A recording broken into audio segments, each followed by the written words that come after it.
come a little closer and lend me your ears. Don't worry, you keep yours while I keep mine. In each episode, we'll dig into the major stories, uncover the truth, and retrieve gems from Yada's blog. We'll discuss what's right, bark about what's wrong, wag our tails at the thrill of discovery, and take you on adventures through the exciting world we live in today. So, fasten your curiosity leash and get ready. Right then, coming to you with another episode of the Yada's Vlog on a Blog. Tomorrow's news, disseminated today. Let's dive in. I could play that 100 times. Right? I am certain. I don't know about you, but I know I can't top the Wook. That was Wookylicious. Pets and kids. That's what animals and kids. That's what Johnny Carson said. Never to follow on a show. So never to follow that on a rule show. Number one. Here we are, busting right through world number one. Very, very well done, Team Yada and Wookie. You were spectacular. All right. Well, as we start on tomorrow's news today, this is a taco post. Taco means what, Kevin? Trump always chickens out. You are correct. It's not always. Sometimes he just blunders as opposed to chickens out. But right. he has threatened to bomb Iran into oblivion for a long time now. Of course, he claimed that he obliterated Iran's nuclear capability and they would never have nukes. And he set them back, to the Stone Age. That was about a year ago, right? Oh, yeah. I don't think, not even a year ago, less than a year. That obviously didn't happen, did it? And now he brought the aircraft carrier, the Abraham Lincoln there, the old aircraft carrier. And then he decided, oh, well, that probably is not enough. And everybody in the area, all the Muslim nations said, you can't use our airspace, nor any base that you have here, which why in the world do we have them, to attack Iran. So I think he's flown in 500s, C5 and C-130 and other C-17 transports to bring in missiles and all manner of bombs. And then he's, after wearing the troops out on the Gerald Ford, playing pirate off the coast of Venezuela, join the Navy, become a pirate. That's got an appeal. Yeah. That's got an appeal to it, doesn't it? That's got an interesting ring to it. He decided that without a break, he would just reposition the Gerald Ford, so it's heading this way. Of course, all of our assets have to be in the range of 1,000 kilometers off the coast of Iran, because Iran has too many effective missiles, and they would take out our carriers and other ships. But that makes it a little problematic because we like to use those old antiquated cruise missiles that we like to shoot from our ships. They have a range of about 1,000 kilometers. So we better hope that Iran musters everything of value right on the coast so that we can use it. Or otherwise, we're going to make a mess of their beaches for nothing. So here we are. We're in the big standoff. We're wondering, will Trump chicken out again, or will Trump do something far worse, which was, will he engage in the beginning of World War III? And that's really what attacking Iran is going to be. First of all, if you're an American, you're pounding your chest and saying, oh boy, we're going to give it to those Iranians, those terrible Iranians. You hear all of them giving their speeches. The fact is, what happened the last time we confronted an Iranian proxy? Those would be the Houthis, right? How did we fare against the Houthis? They turned tail and ran. They said they were there for about a week. No, they didn't. We did.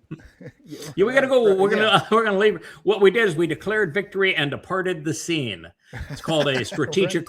It's called a strategic retreat with bravado. Oh, so we won. Oh yes, we won. we bombed them. They took out 2 of our fancy airplanes.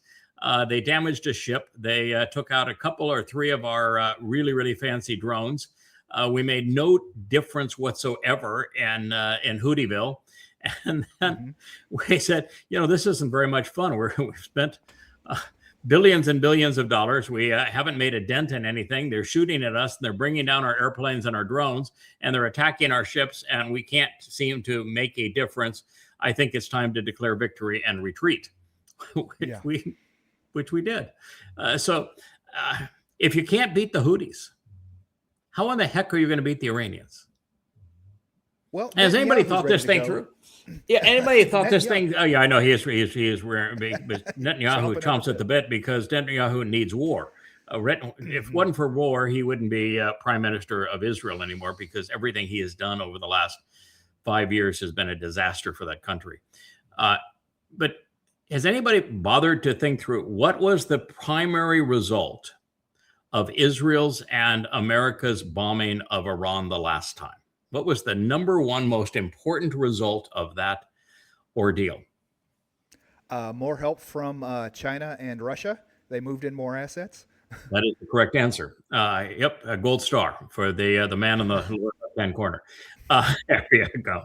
Yeah, what's important here is that, America played kidnapper and pirate around Venezuela. We don't even have any troops in Venezuela, so I don't know what we were kidding, because we don't control Venezuela, but we made a big deal over Venezuela and played pirate and that sort of thing. But Venezuela on a 1 to 10 scale to Russia and China is a 2.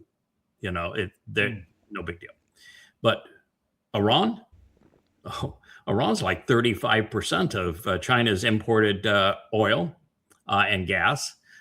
They are one of Russia's leading trading partners. They're not going to sit by and be idle if the United States decides that they want to destroy them. They're not in a position where they can. If they do so, they're in serious trouble. They lose all credibility, and they lose huge dependency on those relationships. So they can't do that. And since the last attack, Israel has gone from having a decent relationship with Russia and a very good, productive relationship with China to China and Russia both declaring that Israel is an enemy. And that, they moved out all their embassies and stuff. All their embassies. They did. Yeah, they just stopped. Yeah, and China was Israel's second largest trading partner. Built their ports. That was a real blow to Israel. And now we have Russia and China providing some of their best weapon systems to Iran, and they have personnel there in Iran, and they're not going to sit idly by. And so, at this point, the fact is that Iran is a very sophisticated manufacturer of missiles and drones. They have hypersonic missiles. They have maneuvering missiles. And they have far more missiles than Israel has interceptors. And at this point, it takes 2 or 3 interceptors for these, particularly the better of the missiles, to take one out. And so, as Russia has shown in the Ukrainian war, that if you send a bunch of low-cost drones and then some missiles mixed in with the low-cost drones, a very significant amount of what you send is going to impact. And the difference is that drones they're using are the drones that Russia is using in Ukraine Iranian made. They have the name Shahid or something, don't they? So that's right. No, they are Shahid. Yeah, Shahid, the martyr is what they're called. And they were originally supplied by the Iranians. They're now made in Russia, and they're improved by the Russians, but they're still using the same name. But they're mostly manufactured in Russia at this point. But that's sort of the opening price point on drones. There's every manner of drone in the world now. But the fact is that even in missiles right now, Iran has more missiles than Israel has interceptors. And the problem for Israel in this regard is that Israel's a tiny country with 70% of the population within a very small proximity, most of it around Tel Aviv. And so if you were to send a significant number of, the Iranians do, hypersonic missiles and other missiles so that they overwhelm the Israeli defenses, Israel's in a whole world of hurt. And there's several issues with the interceptors. One is that not only the interceptors cost much more than the missiles, hugely more than the missiles, so you're going to lose economically. But and not only does it take usually 2 interceptors per missile, but the lead time right now for replenishing missiles, particularly on U.S. systems, Israel could use in 1 week what it would take America 5 years to replenish. Wow. Yeah. So they're not getting, they're not going to get resupply. So that's the reason why that last war was called at the end of 12 days. Israel was out of interceptors. And this time, because of the Russian involvement, because of the far more sophistication of Iran, the fact that Iran's not going to be the least bit timid in the way that they approach this, it is likely that the U.S. will lose a ship. It is likely that that Israel will be badly damaged, particularly in the Tel Aviv area, and that the only solution for Israel will be to literally, with the United States begging for it, to sue for peace. For Trump will say, "Well, I solved another war, even though I started it." Or Israel started it, but it's they're going to have to sue for peace, and if they do, there's only one thing that would cause the Islamic forces to say, "Okay, we'll call it off," and you know what that is? Oh, they want the 2-state solution, and yeah, that's what they want. Well, they want an Islamic State carved out of the heart of Israel, not because they want an Islamic State in Israel. They don't. They have no interest in that. But that's what they'll demand. Because why do they want the Islamic State carved out of the heart of Israel when they hate the Fakistinians?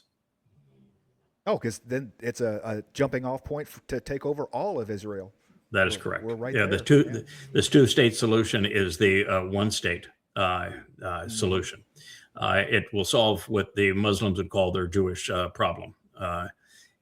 You give the Muslims a Islamic State carved out of the heart of Israel, Israel is indefensible. And now the only country that can veto that from becoming a reality and being imposed on Israel is the United States, but the United States is going to have to capitulate if they engage in this war. So this is just really an interesting point of discussion. And it's interesting to us for several reasons. One is I am the foremost expert on the religion of Islam in the world today. There's no one that knows Allah, Muhammad, the Quran, the Hadith better than I do. I've written 5 books on Islam. They are the most comprehensive analysis of the Quran and Hadith, Muhammad and Allah ever written. They're irrefutable. And so I know a lot about the mindset of Muslims and what they have sought to do for the past 1,400 years, which is to perpetrate genocide, really on all humankind, but primarily focused on Jews. The second reason is that I don't think there's anyone on the planet that cares more about Israel than I do. And we do. They are God's people. We are here to protect them. And the best way to protect them is to tell them the truth. And in this case, the truth is they're putting themselves in a terrible situation. And the reason it's such a terrible situation, Kevin, is that they already played right into the Muslim hands. When the purpose of Alaska flood in October of 23 was not to occupy Israel. They weren't trying to conquer Israel. They didn't invade to conquer. They didn't invade to occupy. They invaded Muslims on sneakers with garden tools for the most part, for the express purpose of taunting the Israelis to do what they did, which was to destroy Gaza. That is what they wanted. And you read Sinwar's notes and his instructions: rape, plunder, be as mean and as bad and as vicious as you can possibly be. Viciousness was the underscoring theme, because they knew that how the Jews would respond to that and what Jews would do to get their hostages back. And they knew they could control them, and they knew they had the pieces in place because they were being funded by Qatar, and Qatar had funded all of the anti-Israel movements around the world. And they were already calling Israel genocidal before Israel even responded inside of Gaza.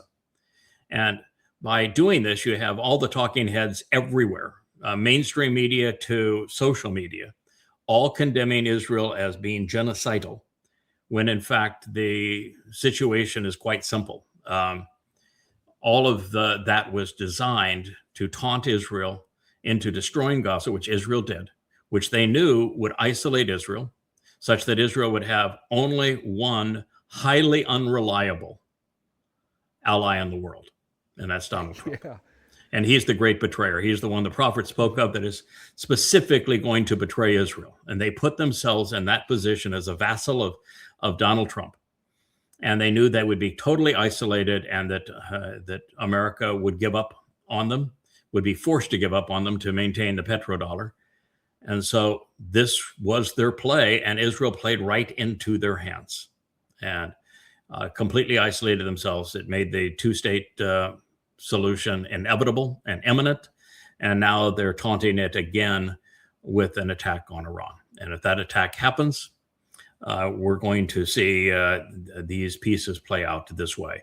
We are only, 90 some odd days, 93 days, I think is what it is from today, to this beginning of the time of Israel's troubles. It starts on 22 May of this year, and it lasts for 7 years through Taruw'ah, 24 September of 2033. It's going to be the worst time in the history of the Jewish people, the worst time in the history of the world. And that man with the broom there and the witch's hat, he's going to be the primary perpetrator. He is going to be deadlier, more deceitful, more destructive than the worst humans who have ever lived. He's going to be worse than Genghis Khan and Kublai Khan and Tamerlane and Muhammad and Paul and Hadrian and Hitler and Mao Zedong and Stalin. He's going to go down as the single worst person who has ever lived, because he is Satan incarnate. And we were able to prove it through the prophets, and he proves it every day with everything he says and does. So that's where we are. It's going to be interesting to see what happens if the United States attacks, or if Israel attacks. Then you know what's going to materialize. Israel's going to be put in a very vulnerable position, and the only solution will be the Islamic State. And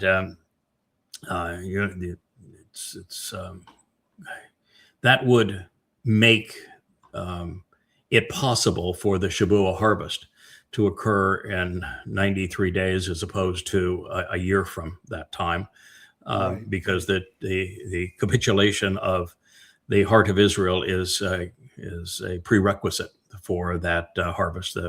Both of the most detailed prophecies speaking of it talk about that man being the betrayer, and America being the country that finally gives up on Israel, and that the nation is thinned at the waist and it becomes indefensible at the time of the beginning of the time of troubles and concurrent with the Shavuot harvest. So that's what's happening. We'll see how it plays out in the next 90 days.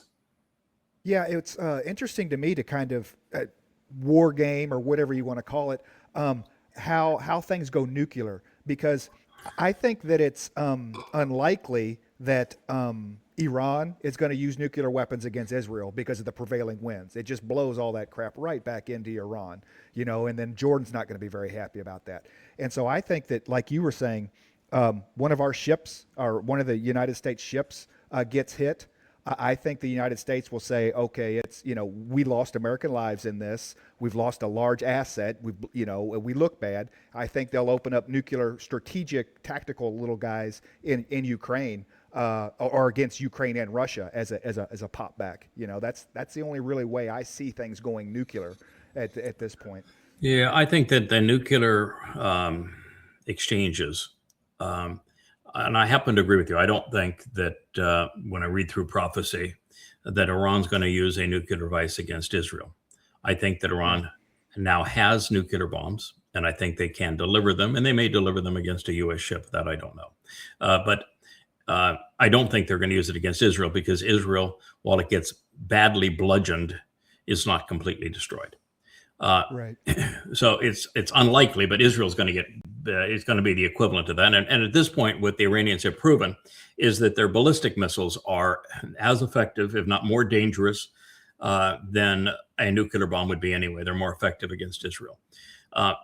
The nuclear issue here is that if Israel is losing and can't get a solution, they can't negotiate a peace by giving up the Palestinian state, the Fakistinian state, Israel could use its nuclear bombs as the only way to survive as a nation. So it is very possible that Israel could do so. Now, if Israel does so, the whole world's going to come unglued.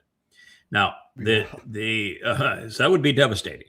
And now, as it relates to the main issues on nuclear activity, China and Russia have had it with the United States. So it's only a matter of time that the United States and the UK and France and others provoke Russia into a nuclear retaliation. That's the danger of that Ukrainian war. Not only was it grossly immoral, the United States perpetrated regime change, as we always do. It turned out horribly bad. And we used Ukraine as a proxy to beat up Russia. And that worked out horribly bad. And so we created this war. And if we continue to escalate this war by sending ever more weapons, and if those weapons can hit inside of Russia, Russia is, after a while, it's just going to say, it's not worth it anymore. And they will respond with nuclear weapons. And Russia has a nuclear weapon right now. If they really get miffed at the United States, that is launched from their submarine, where that weapon literally creates a nuclear tsunami and will take out entire coastal cities. And there's nothing that can be done to stop it. In fact, Russia probably has 5 delivery systems that the United States can't stop and will never be able to stop. So the United States is playing with fire. I mean, that's the thing that the Lindsey Grahams and the John McCains that started this war, the George Bushes that started this war, didn't think through, which is that you're dealing with a country that has a very sophisticated nuclear defense. And that if you were to win that war, the proxy war against Russia using Ukraine, then it's going to end in a nuclear war and America is going to be destroyed.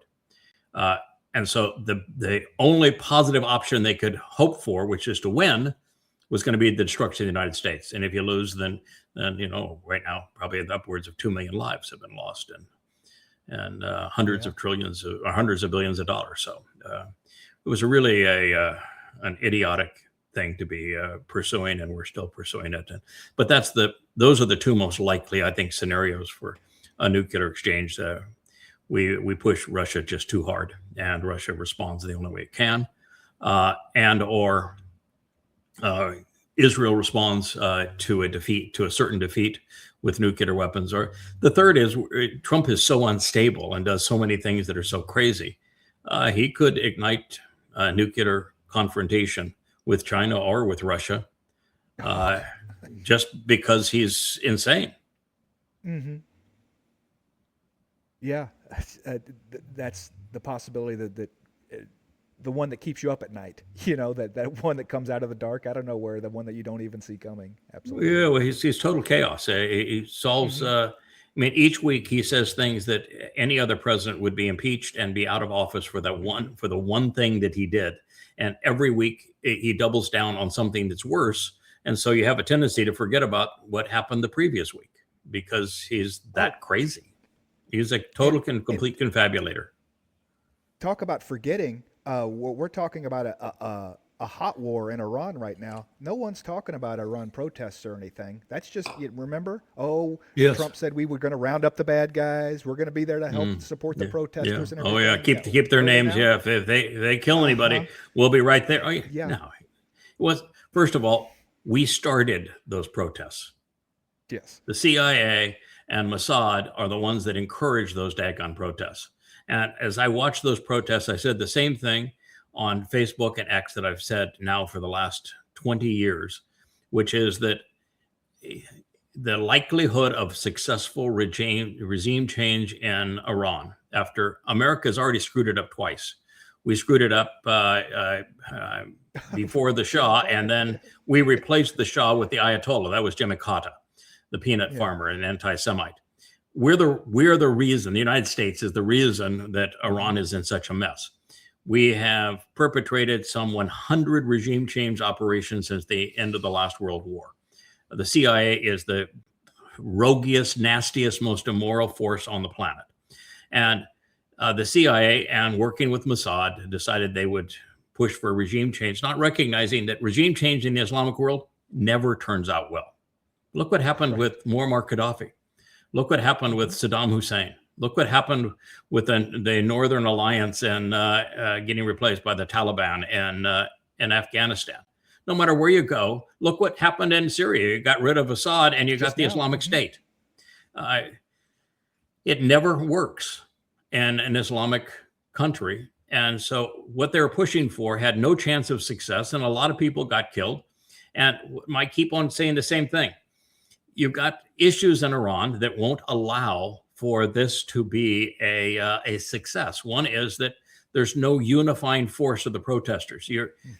The protesters can't just say, we don't like those guys, and some don't like them because they're Islamic, some don't like them because they're socialists, some don't like them because, well, they just don't like authority. But there's no unifying force. There's no thing for them to rally around. I mean, they're not going to rally around to bring a king back. So there's no unifying thing that they can rally around. And therefore, in a country, you can overturn a country if the people that want to overturn it are like the Bolshevik Revolution in Russia or the Nazis in Germany. 3.5%, 4% is enough to overturn an entire country if, in fact, you are the people that are trying to overturn it are well armed and they're vicious. If they're sufficiently vicious, the rest of the country will capitulate. But in Iran, the protesters don't have guns, and the Islamic regime is than Islam, is vicious, and so they didn't have near the turnout that was necessary. And I immediately said, I know you're all saying this is going to turn out to be regime change, but no, it's not. And let me tell you why. And so, I'm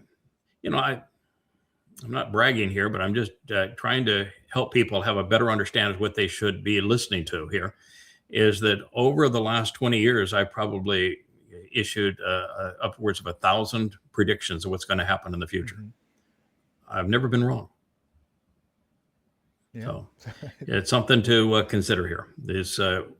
I know these situations very well. I've not only traveled in 175 countries around the world and student of history and economics and of politics, but I don't think anyone knows the prophets better than I do. So I know what's going to happen, and it's fairly easy to predict when you know the mindset of the politicians and of the religions that are involved in these things. Yeah. We move on. We're going. Sure. Oh yeah, those are the Houthis. I made that post. I said, so the last time we played this game in the United States, we're gonna go get some. We're gonna get some Houthis. We're gonna bomb. What do you say? Bomb them out bomb them like they've never been bombed before. Obliterate them. Yeah, we'll bomb them like they've never been bombed before. Well, the fact of the matter is, they beat us. The U.S. turned tail and ran, and made no impact on them whatsoever. And look at these guys. I mean, I think if you took the IQ, the collective IQ of that entire picture there, I'm not sure you'd get into double digits.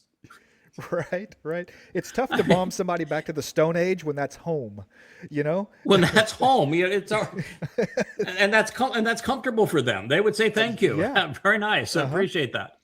In the rest of the world, we came out of the Stone Age a long time ago, but in Arabia, that's not the case. Yeah. So they'd be happy. But look at them. I mean, what in the world are they going to do with their old rifles against anybody other than themselves? I mean, think about them. They're pointing they're all got their rifles. Who are they going to shoot?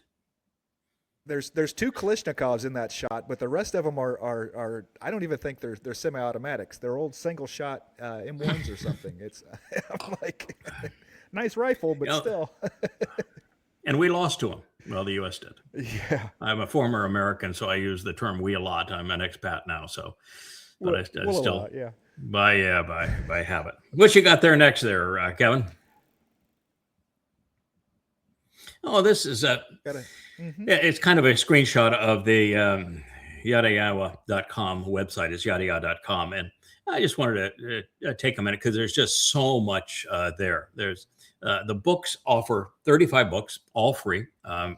They're based on my translations, either of the Dead Sea Scrolls and therefore the Torah, Prophets, and Psalms, or I translated the oldest 69 manuscripts of the Christian New Testament, and then compared what Paul and the likes of him had to say, Paul, Luke, Mark, and the like, to what God actually said. So I have both translations side by side to disprove Christianity. And then I have 5 books where I translated the Quran and set it into the context of Muhammad's life and reordered it chronologically to disprove Allah and Islam and Muhammad. And so there's a lot of information here, a lot of very sophisticated, unique, powerful, impactful translations and commentary. And on many of these cases, too, if it's not Hebrew, I'll also provide other popular translations so you can see what other people have come up with. And the same thing is true with the Quran. I think I provided on average 3 to 4 translations of every statement. And I present the entire Quran, set the entire thing into the context of Muhammad's life.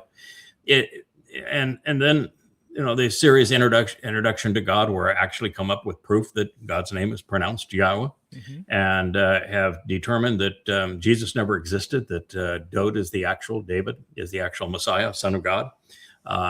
He is the returning king. He is our Savior. He's the one who was crucified, fulfilling Passover in 33 CE. Enormous information, all free. Every one of those books is available as and they're average about 700-800 pages a piece. Everyone's available as a flip book. They're all available as PDFs. They're all available royalty free from Amazon. If you want the paperback version of the book, here happens to be an example of one.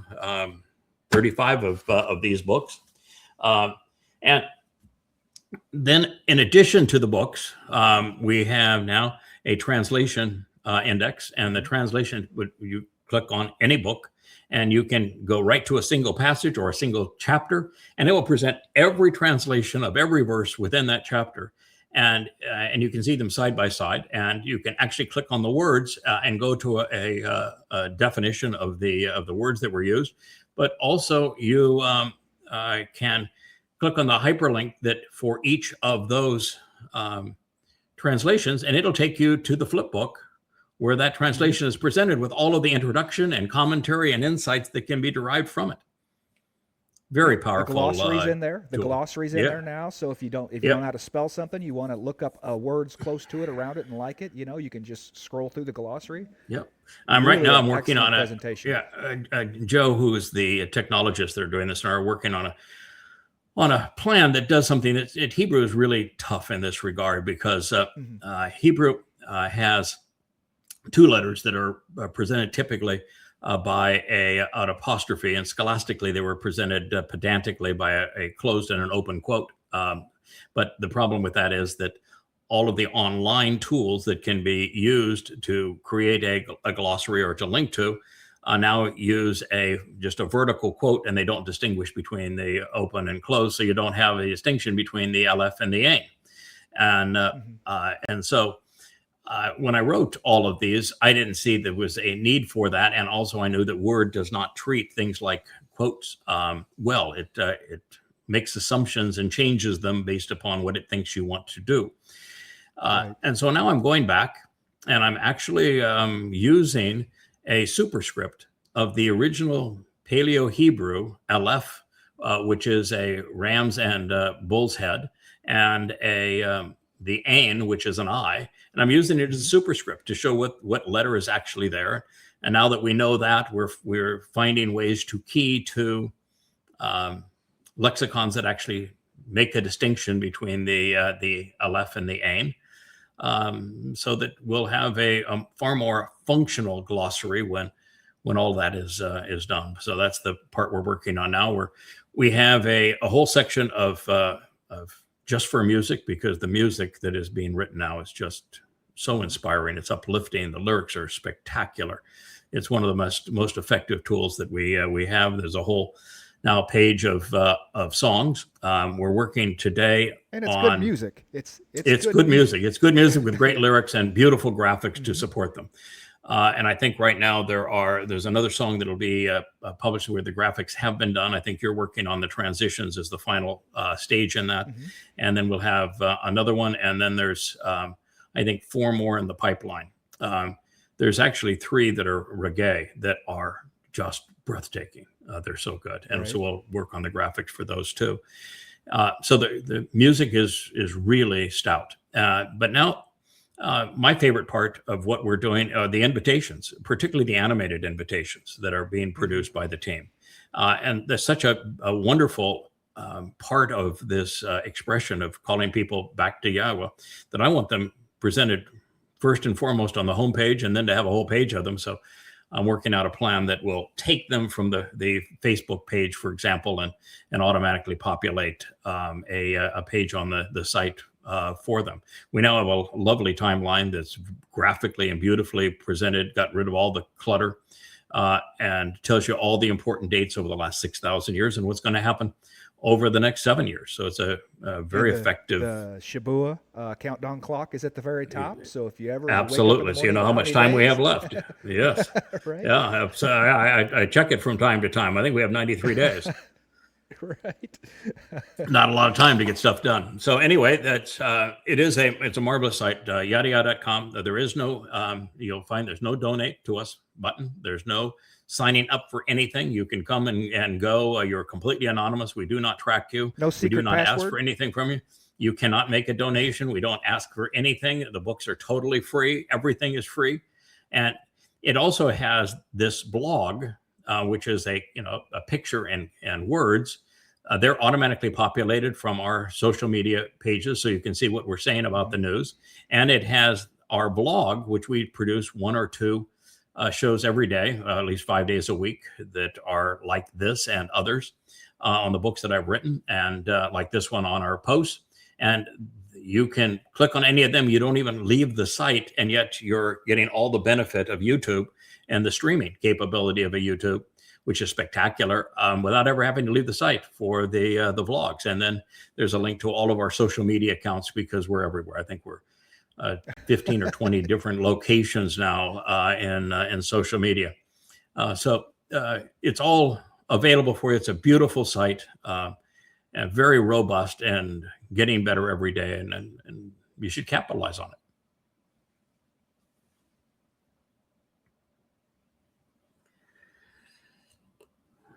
When are we going to tear it down? When are we going to have our Reagan moment? Mr. Netanyahu, tear down that... tear down that ugly wart. That boil. That boil, that wart, that scar.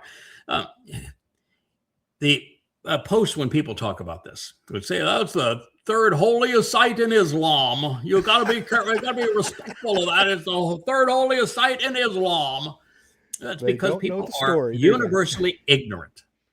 That is a complete and total embarrassment to Islam, as is the Al-Aqsa Mosque. That was to commemorate Muhammad's night's journey. He was sleeping when he was 66 years old, if he was born in the year of the elephant, which is what the Quran claims. He was 66 years old when he climbed into bed with a 6-year-old girl. She was the daughter of his best friend. And so, as a pedophile of the worst possible type, he was struggling with his credibility, and not just for being a pedophile, but because the week before his night's journey, he was the one who blundered by the satanic verses. You see, what he had done is he had engaged in what I call this idolatrous capitulation, where the Meccans, which just got so tired of him, they actually weren't Meccans, it was in Petra, but the Quraysh, his home tribe, got so disgusted with him that they said, come on, we know who you are. You're just a fraud. So we'll give you what you want. you just stop being so belligerent and antagonizing us. We'll give you sex, power, and money. You can be king for a day each year. We'll give you a bunch of money so you just shut up, and you can have the prettiest girls in town. And then let's just call it a day, and you'll take it, and we'll all be at peace.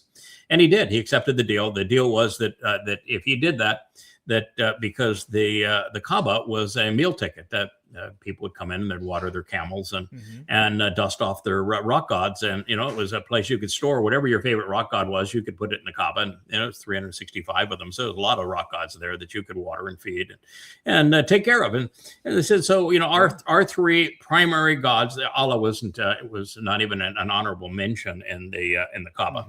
It was Allat, Al-Uzza, and Manat. And they said, so if you will recognize our goddesses in your Quran, then we'll be good. And so Muhammad came out the next day and he says, oh yeah, they Manat, Allat, and Al-Uzza, they're good to go. They're goddesses. And so Abu Bakr, who was the father of Aisha, who was Muhammad's 6-year-old sex toy, he said, wait a minute. I gave you my daughter. I'm all in on this deal. And I'm the only friend you got. And you promised me that we had a monotheistic religion. And now you got 4 gods. And by the way, of the 4 gods, Allah wasn't even one of them. It was Ar-Rahman, was the other god that was the primary god that Muhammad was touting. He wrote even chapters, surahs to Ar-Rahman. And he says, so what's the deal here? That won't work. And I'm going to leave you. I'm taking my daughter. You're done. And so Muhammad the next day says, okay, that was the satanic verses. All of Allah's messengers speak on behalf of Satan. So now he is really mocked. He accepted the idolatrous indulgence. He then reneged on it by saying that he spoke for Satan. And so he was being mocked out of town. And so he needed a Trump moment where you have a new crisis that's crazier than the one before, so they forget the one before. Well, he needed that. Right. And the night's journey to Jerusalem, and he didn't know the name of the town, but the night's journey, which later they claim was to Jerusalem, was that moment. That was his crisis. So he imagined in the middle of the night, he's sleeping there with Aisha, and he's visited by Al-Barak. Al-Barak? Well, Al-Barak happens to be. I don't know. It's a winged ass. It's a donkey mule. Oh, okay. Yeah, it's halfway between a donkey and a mule with wings. Yeah, that's what it was. And he jumped on the donkey mule and he flew to the city whose name he didn't know to visit the temple, which was destroyed 600 years earlier, but he didn't know that either. And when he was there, he met with all of the Jewish bigwigs, and he didn't know they were all dead. And so he gets there, and then this dome is over the hoofy print because the flying donk mule leapt up to go visit Allah, because evidently, according to Muhammad, you can't get to Allah out of Kaabaville, which was Petra, but now they claim it's Mecca. Right. So you can't get there. You have to go to Jerusalem if you want to go visit Allah. I guess all the gods hang out in Jerusalem. They don't hang out, in Kaabaville. So that was and it was a little glitch, a hiccup on the Al-Barak trip up to Allah, because the first stop, it gets worse. The first stop wasn't heaven. Nope, it was hell. So if you want to go visit Allah, you got to go through hell. And when he went to hell, according to Muhammad, that he saw that all the inhabitants were women. And these women were hanging from meat hooks through their breasts. Lovely place, hell. And so he asked, why are all the women in hell, and why are they hanging through from their breasts and meat hooks? And he was told because they didn't treat their husbands appropriately. They were didn't show proper gratitude. Let's just toss that one in there in case, right? Then before he left, though, he saw his adoptive son's wife and said, oh, man, she's a real hottie. I think I like her. And as it turns out later, he had incest. He stole his adopted son's wife. When he already had a full harem of children and rape victims. But anyway, that's then he leapt up and he went up to there's 6 more stops along the way. He finally gets up to Allah and he has a big discussion with Allah. And you think, oh, well, finally we're gonna have a revelation, because thus far in the Quran we got nothing. I mean, there hasn't been anything in the entire Quran that is even worth putting at the bottom of a bird cage. That's how terrible this book is. So, maybe we're gonna get it. We're gonna get something, huh? No, all I wanted to say is I wanted to be mooned 50 times a day. 50 and Mom was, wow, that's a lot, but okay, that's what you want. We'll do that. So he claims that he visited with Moshe on the way back down, and Moshe says, hey, he tried that same trick with me, but you just need to go back up and negotiate. You can get it down to 5. I got it down to 5. You should go back and negotiate. And he went back and negotiated with Allah and got it down to 5 because it was too oppressive for Muslims to have 50. Even though Allah wanted 50. The moral of the story is it took a Hebrew to teach an Arab how to negotiate. Is that what? No, that's true. That part of it is true. And the only way you can get to Allah is through Jerusalem. And to get to Allah, you have to go through hell. All of that's true. And that donkeys fly. Donkeys fly. Yes. That is what that piece of crap memorializes. Now, if that isn't embarrassing to your religion, you tell me what is. And so when I say that isn't the third holiest site in Islam, that is the single biggest embarrassment to Islam, and it ought to be torn down. And since I'm going to have the opportunity to spend 3.5 years in that place, I made a deal with the guy that sent me there. I'm allergic to that kind of stuff. I want it destroyed before I arrive. That is my deal. I'll do whatever you want, but you understand, I'm not going to be any good if that thing is at my back. So it's got to go.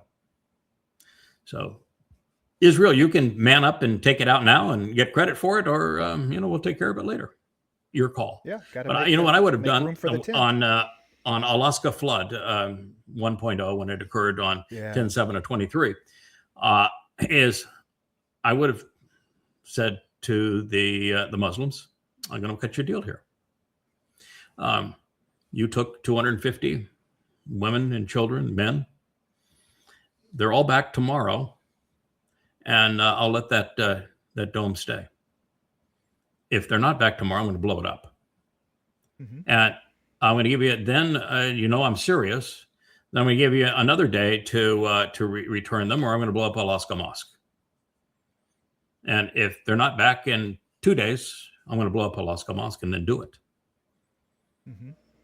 And completely toss the control of the Temple Mount away from Jordan and say, this is the capital of Jerusalem, it's the capital of the Jewish people.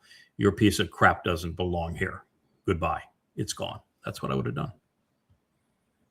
And while they might not have gotten the hostages back, they had a much better chance than anything else was going to be that would, if you do anything else, you're going to release tens of thousands of Islamic terrorists, which it's going to be like the Shalat deal, where you free one and you assure the deaths of thousands of others, and that's exactly what the Shalat deal did, and that's what these deals will do.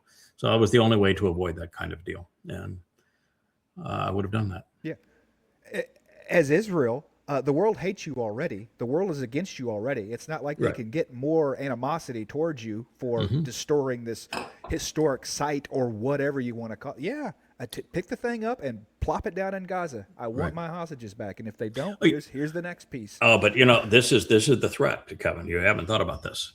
See all those graves that are along the that eastern wall there? Yeah. All the graves that are around there. All those graves are Muslims that came in during the conquest of Israel. During the first 100 years of Islam, Muslims killed 200 million people. They raped probably an equivalent number of women and enslaved that many people. they raped, enslaved, and killed 1/3 of the Earth's known population at the time. And so as they came into Jerusalem, the Muslims who died all said they wanted to be buried along the gate into the Temple Mount, so that when they believed that Jesus was coming, that when Jesus was coming, they could keep him from entering the city. Right. Good luck with that, huh? Well, actually, Jesus is not coming, so are going to be successful. They will keep Jesus from coming It's back because he wasn't I here the think first. those stone boxes are going to make nice stadium seating. That's I think all so. that- Well, particularly on the for Mount when of Taruw'ah pops olives. off. Absolutely. It'd be a nice stadium seating for the Mount of Olives to view all the Right. things that are going to happen Place there. to put your picnic basket and everything. Absolutely. Yeah. Mm-hmm.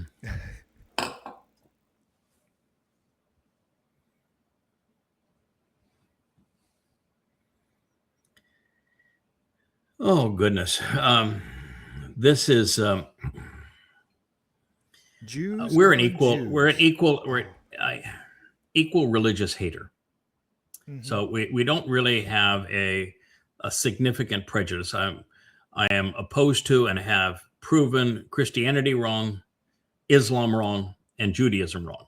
Now, in this particular case, as I understand it, these are the Haredi. They're the only thing they'll protest is their right to be parasites and not have to lift a finger to either work, And I have to. contribute to the state of Israel, or defend the country. And they'll beat up women for that right. And these are women that had to be protected by the police because they were being beaten up by the Haredi parasites. The Haredi are absolutely nothing better than blood-sucking parasites. They contribute nothing. They drain everything from the nation.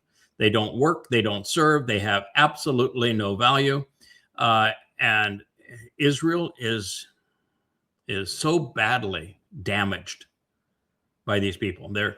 They cause people around the world to despise Jews. They're so despicable. And Yes. and they are, even in the country, it's a house divided, because you have 30% of the people that are Marxists. You have 30% of the people that are ultra orthodox, and they're both useless on both sides of the equation and at each other's throats. This is a nation without a constitution and a parliamentary system, which is the system of bribes and capitulation, and it has no chance of success. Yeah, the And only these- time you see news stories of Jews is how it always says, Jews harassing people in Judea or Samaria, where places where Muslims are allowed, are the Haredi settlers. Those are the ones that are antagonizing. Not that it's a double-edged sword. I mean, I don't want the Muslims living there You're either. close. But at the No, same you're time, you're close. You're close. When they show people being antagonized by Jews in Jerusalem, Christians being spit at, it's by the Haredi. So the Haredi are the vulgar ones that are spitting at Christians. When they show violence against the Muslims in Judea and Samaria, those are politicized religious Jews. They're typically Orthodox, but not Haredi, because they work. Okay. They're in orchards and things like that, and they're defending their communities. But they've had it up to here with Islamic terrorism, and they don't recognize that even though the ratio of settler to Muslim attacks versus Muslim to Jew attacks is 60-1, that they don't realize that one is viewed as the world as worse than the other 60. And they do Israel a great disservice by what they do and their inability to control themselves. And it was actually one of these that led to the diabolical nature of October 7th, because there was the battalion that was supposed to be guarding in southern Israel along the border was brought up by Netanyahu to protect a celebration of the rabbinical close of Sukkot. And it's a purely Jewish holiday, has nothing to do with the Torah. And although they give it a Torah name, and they wanted to be protected because they wanted to antagonize Muslims by having their celebration in Islamic areas. And so they brought up the defensive forces to protect them, which left the Gaza border unprotected. One of the dunderhead moves, and it's all because of these Haredi. They are the reason that Netanyahu is still in power. Yeah.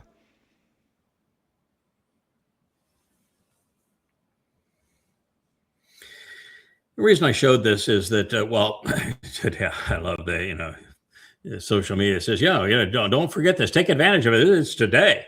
The only place you can see this is in Antarctica. So if you want to go down to Antarctica, there you go. It's a little late now, but you could have seen it in Antarctica. And lucky for them, this time of year, the sun is actually up in Antarctica. It's down in the Arctic, you couldn't see it if it was one in the Arctic, because the sun doesn't make it away above the horizon this time of year. But in Antarctica, it does. And so that is that's where this took place. But the reason I show it is that the most significant eclipse is going to be on Taruw'ah in 2033. And it is be the greatest show on earth. There'll be more things that happen profoundly around this world on Taruw'ah, September 23rd and 24th of 2033 than any other time in the history of our planet. All traces of religion are going to be removed. God's going to terraform the entire earth back to the conditions of Eden. There's going to be 2 transports that bring the qualified Goyim and the qualified Yehudim and Israelites into Jerusalem. There's going to be the sacrifice of the Adam of Perah. At that time, it's going to be orchestrated by Elia. And the remnants are going to be purged so that they're prepared to witness King David's, the Messiah, son of God's return with Yahweh 10 days later on Yom Kippurim.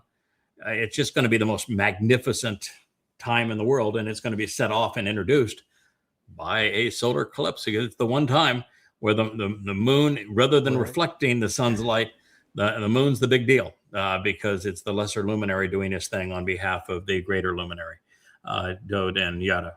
So it's just a way of drawing attention to what's going to happen in 7 years from now. You can read all about it in at Sarah. You can at Sarah.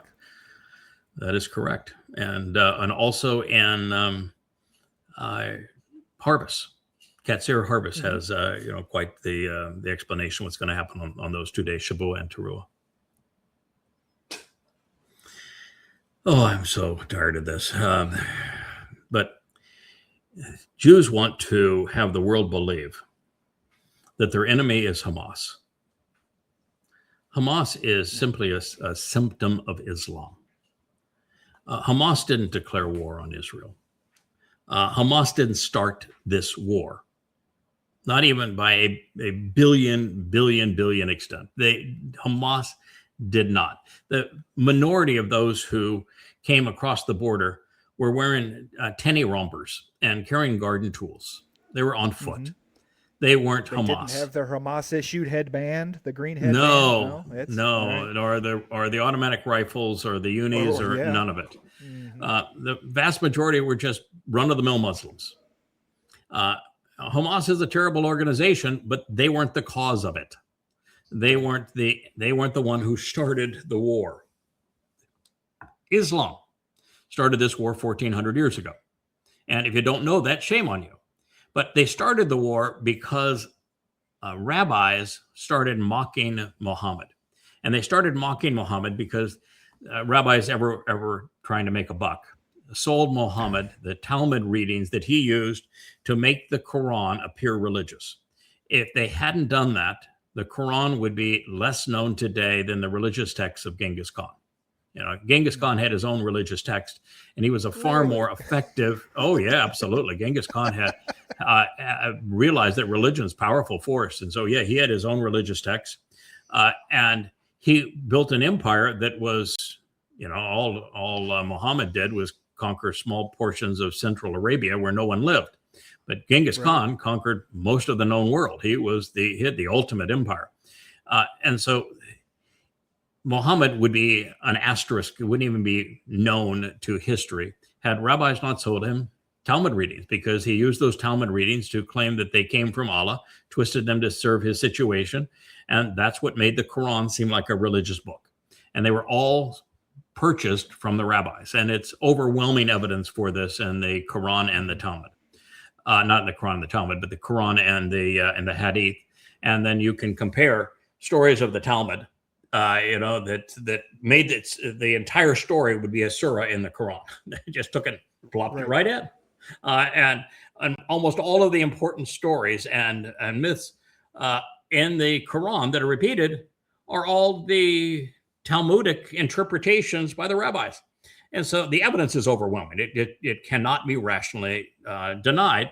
And what happened here is that when Muhammad started claiming them on behalf of Allah, when they came from the rabbis, and then, so the rabbis then pulled a fast one on Muhammad. They said that the correct word for Lord is rabbi.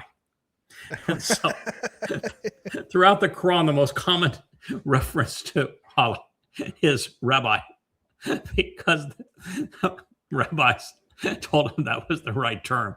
So rabbis are the god of Islam. That backfired badly. Yeah, that sort of backfired. But anyway, they when Muhammad went broke and he couldn't pay them, what do psychopaths do when they're being mocked and they can't pay their bills? I believe the technical term is "I kill you." I kill you. That's the technical term, and that's what he did. Yes. He perpetrated genocide. There were 30,000 Jews living in Yathrib. Killed them all. Well, didn't kill them all. Sold some as the children as slaves and raped the women and just killed the men. Isn't that fun? And then he went to Kabar. Kabar, Yehud, Kabar.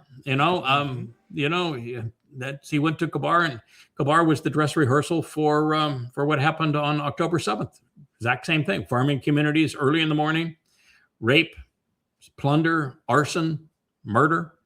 Allahu Akbar. That's the first time Allahu Akbar was actually said, was Kabar.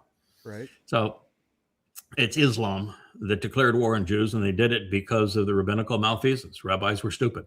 Rabbis created the enemy of Islam. And you need to know your history. If you don't know your history, you don't know who your enemy is. You don't know who your enemy is, you have no chance to defeat them. And if you want to know this enemy, go to YAHOWAH.com, the 5 books of goddamn religion, 4,250 pages of irrefutable evidence, all taken from the Quran and Hadith, all presented in context, in chronological order, all documented. It completely destroys everything there is about Islam, and you'll find it at YAHOWAH.com. That's the second to last row of books on the when you click on books. With the green snake on the front. It does have a green snake on the front. Oh boy, there are so many places now that Jesus is coming. Oh, the prophecy is fulfilled. Isaiah says, Jesus is coming. He's going to touch down on top of the Islamic Dome of the Rock. I thought he was going to the temple in Independence, Missouri. No, I don't. That's what the Mormons said. I thought he was going to Salt Lake Gabriel City with his horn. That's the other Mormons. Oh, There's the other sets of Mormons. Oh, there's 2 sets of Mormons. And he's not going to the Vatican. No, he's going to land on the top of the Dome of the Rock. Oh, okay. He is going to be a Muslim after all. There you go. Unbelievably stupid. First of all, there is no, how many mentions there are? I'll just ask this question. How many mentions are there of Jesus in the book of Isaiah? It won't take me long to look it up. None. None. And how about all the other prophets? None. I've been looking it up for years. Jesus. I still can't find it. No, there is no reference. No reference to a Jesus by any variation of any one of those names. Ayusu, Jesus, which that name wasn't even known until 1629, third edition of the King James Bibles, when it became known. There is no Mr. Christ. There was no Jesus in first century Judea. None of this is, the whole thing is just a pile of lies. And no, there is no prophesied return of Jesus, because there was no arrival of Jesus in the first place. But Isaiah does have a lot to say about the Choder, the Nakar, the Bashar, the Cole, the Adam of Parah, the man from Edom. He's got a lot to say about who's coming and what he's going to do and what you need to do. And yet these Nimrods can't figure any of this out. Why can't you read it and say there's a whole chapter devoted to the Choder? There's like 10, 15 references to the Nakar. There are, constant references to the Adam of Parah and to the man from Edom who's going to save many. And there's none to Jesus. So why are you expecting Jesus to come back if you want to pay attention to Isaiah and he speaks of of all of this others. And all the others happen to be one, but 1,000 prophecies about the one they're not looking for, and none on the one they are looking for. You can't get people to donate to your ramp project to sacrifice a cow. You can't keep people to donate to that if it's a guy and he's taking care of everything. So yeah, there's nothing in it for him. No. Oh goodness. Religion. What a waste. What a waste of a soul. What? Mm. Oh, okay. Here they're having the Tucker Carlson effect. What they're essentially saying is that Israel is in a real pickle because heretofore, Israel had the majority of the Democratic Party and the vast majority of the Republican Party that was pro-Israel and would support Israel. And now at this point, it's in the Democratic Party, it's overwhelmingly against Israel because they're becoming overwhelmingly socialist and Marxist, and Marxism has a thing against Jews. And then in the Republican Party, under 30 to under 40 in that range, it's overwhelmingly against Israel. And part of this was that the great influencer of MAGA and the great Christian crusader and MAGA influencer Charlie Kirk turned on Israel. And then after he did, he was met with Candace Owens, who's the big Christian MAGAite, became super anti-Semitic. Then you had Tucker Carlson, who suffered the double whammy of being bribed by Muslims and then admitting that he was demon possessed. And he is a shrill voice against Israel and against Jews. And then you have, Nick Fuentes used to be the great anti-Semite white supremacist. And now even Nick Fuentes says, I don't know what's wrong with the rest of you guys. You're just way out there. He was as bad as they got. And now he is almost a moderate compared to these others. Wow. The fact is that anti-Semitism is worse now by far than it was in 1920s and 1930s Europe. And it's worldwide now. And it's far more entrenched, far more vicious. And it's virtually every Marxist and socialist. It's virtually everyone that's under the age of 30. It's virtually it's the overwhelming majority of Christians, and it's 100% of Muslims. And so Israel is completely isolated. And guess what's going to happen if you're completely isolated? Oh, yeah. It was interesting to me to see in the Minneapolis protests, the amount of people that were there protesting ICE, okay, in an immigration, were wearing the what's the Palestinian, the kippah. Yeah. And I'm just, there's no, branding isn't the word, but there's no ideology behind it other than it's just the other ideology of what we want to fight against. I mean, it's like, I don't know how there's no thinking. There's no thinking. Yeah. No. That they're calling Israel genocidal when Islam is the great genocidal foe of the world, the most genocidal religion in the history of the world. And they're Marxists who have been genocidal. If you look at the number of people killed by Marxists since Karl Marx created the ism, it's right around 200 million people. And you look at the number of people that Muslims have killed, and in the first 100 years, it was 200 million, and it's been about 50 million since then. So it's 250 million. So they are the number one, number two, overwhelmingly most vicious genocidal regimes in the world. And both of them perpetrate apartheid. In an Islamic country, non-Muslims have no rights. And racial minorities have no rights. It's every Islamic country practices apartheid. And so Islam is the most anti-Marxist religion in the history of the world. And yet you look at World War II, Hitler was a socialist. So was Mussolini. They both, though, decided that they wanted to rebrand themselves because they were anti-communist, and they were just anti-anybody that wasn't them. And so they rebranded themselves as fascists, but they were Marxists. They were socialists. And as socialists, they partnered with Muslims, and particularly in Germany. The Holocaust would never have happened had it not been for Hitler's meeting with al-Husani, the Grand Mufti of Jerusalem. He met with Hitler and says, I know what your plan is. You want to exile them after you've robbed them. But that creates a real problem for me because they'll come back to Israel and they'll claim Israel. And so what you need to do is just kill them. And the final solution took place. The first meeting was 2 months after Hitler met with the Grand Mufti. And that's when the decision was made that they would use the concentration camps as death camps as opposed to labor camps. So the mix of Marxism and Islam has gone on since that time, and it's lethal. And so many young people now are Marxists because for no other reason than they're just ignorant. They're ignorant. They're irrational. They can't think. They have, one of the advantages that I had besides age is that I've been there. I've seen that.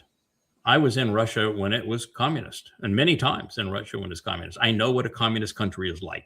I was in China before the enterprise zones were there. It was actually the first group of Westerners that entered China.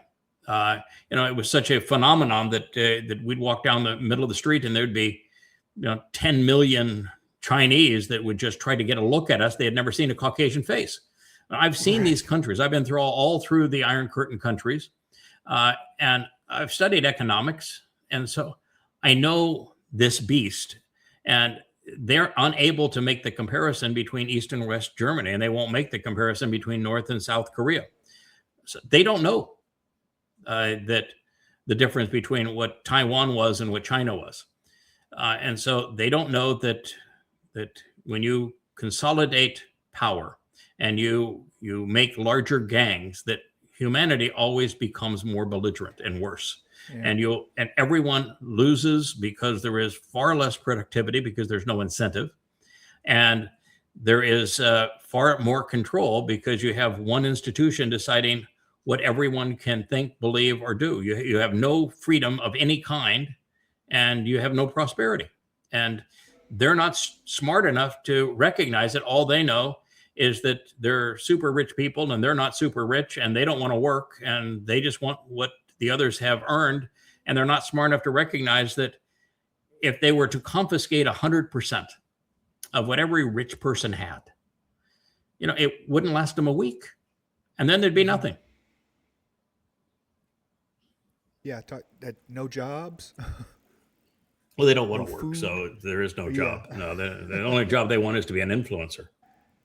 I met a guy from Georgia, the country. He stepped off his boat on his Liberty visa and stayed in the country back in 2000 when you could do that before 9/11 and everything. Started working at a hotel. Took him to he wanted to go buy some bread. Took him to the supermarket, and he couldn't decide what kind of bread he wanted. He said, "There's too many choices." Yeah. He said, in Russia we have chleb. There's one." Yeah, when I first went to Russia. Yeah, when I first went to Russia, I was with a group of about 8-10 people. When we had a KGB was our guide, KGB agent. And we went into the Gump department store, and we went into Moscow. And the lines were, around the block. And it was the largest store in the world at the time. And I said, well, why are the lines? He said, well, they have bread today. And there was one. Now, they'll say they'll have toothpaste tomorrow, and there'll be a line for the toothpaste. There was one choice of bread, one choice of toothpaste. And so when they first were exposed to free enterprise and Western productivity, and there were so many choices, many of them wanted to go back to the old way because they didn't want to have to make that choice between, 300 brands of and flavors of yogurt versus, well, we don't even know what this thing is. We've never seen yogurt before. Let's see if we can play that. That's kind of a fun invitation. I'm trying to create a whole group of invitations. Is that possible for you to play and us to hear it and see it? We can play it. I think so. Yeah. We might get slapped back if we talk over it. So. Okay. I'll listen up.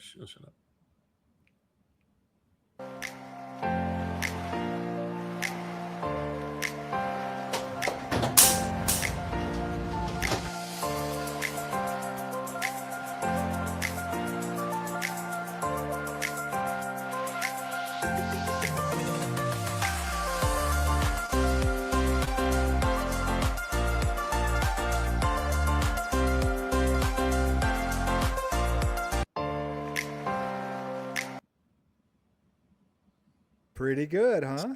Pretty darn good. There are scores of those. And it's marvelous to see the creativity and what's being produced. And I call them invitations. These are invitations to come visit YAHOWAH or YAHOWAH.com. You can either one will get you there, YAHOWAH or YAHOWAH.com. And you'll find where your place is in the universe. You'll know exactly where it is, how things are going to play out over the next 1,000 years, what your opportunity is, how you can become light, shed these physical bodies, and be able to travel through the universe. Go visit the sun, moon, and stars. It's all there for you. It's all free. And we are offering the only guaranteed ride off of this planet alive. So it is beautiful. I've got my ticket. It is a beautiful piece. Yep, I've got my ticket too. I'm going to be there.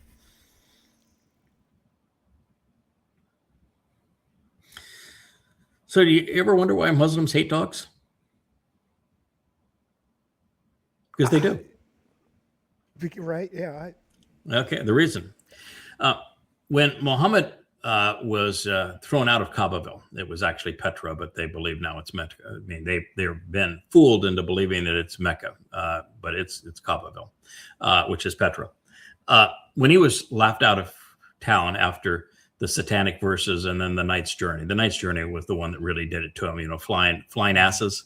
They were smart enough to know that asses don't fly, and that he spent all night with his 6-year-old sex toy. And so he tried to beg people to, God, will you protect me? Will you take me in? Will you protect me? I've got nothing to offer, but my pet rock here. He's cut you a real good deal. You can steal all you want. You can kill as many people as you want. You can slave as many people as you want. You get to keep 80% of what you steal. And if you're killed in the process of stealing, by the way, I get 20. And if you're killed, then you go to the Islamic heaven where you get multiple virgins that will satiate your carnal desires. And so it's a win-win. That's my deal. And then he finally found a group of 20 pagans that said, yeah, we'll take you in. That sounds like a pretty good deal for us. What do we have to do? And he said, we have to pledge. We'll call it the Pledge of Aqaba. Your pledge is to wage war against all mankind. Okay, we'll pledge to wage war against all mankind. That became day one of the Islamic era. That Islam was born on that day. Now, so he went to Yathrib, which had 30,000 Jews, date farms, managed to either enslave, rape, or kill every Jew. And his mosque, so his first mosque, you think, well, it's a building. They must have built a building. No, they didn't build a building. It was this open courtyard. And the courtyard became a courtyard because it was surrounded by these small bedrooms. It's a whole group of bedrooms because Muhammad had between sex slaves and little children and the victims of rape. He had somewhere in the mid-20s, 24 of them. And they all had their own little quarters. And so the walls, if you will, the perimeter of this courtyard, which was an open courtyard, were his apartments for his sex slaves. And so it was just an open field. And so in the inside, and so dogs and other animals could come in, and dogs came in and they whizzed there and they pooped there. And Muhammad didn't like it, the dogs whizzing and pooping in his mosque. So Muslims hate dogs. That's the story. Unbelievable. Yep. Doesn't get any better or worse than that, but that's the answer.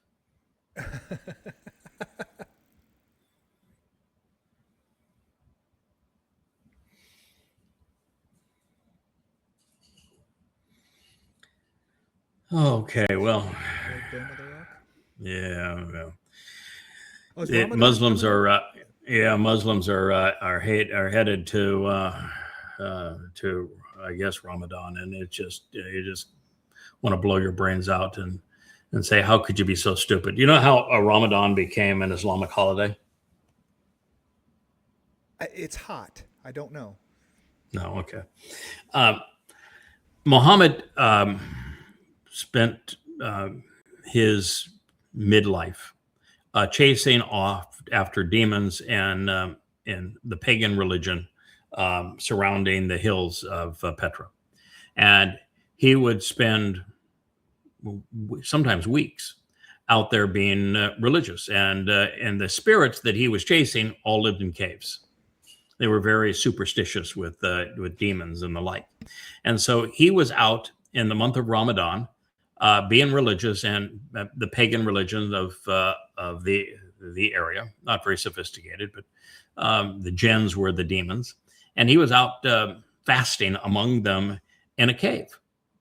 And in the cave, in one of his little outings, because he didn't work. He's like all Muslims at the time. He had no job, and he was unemployed. So he had all this time he married a woman that was old enough to be his mother.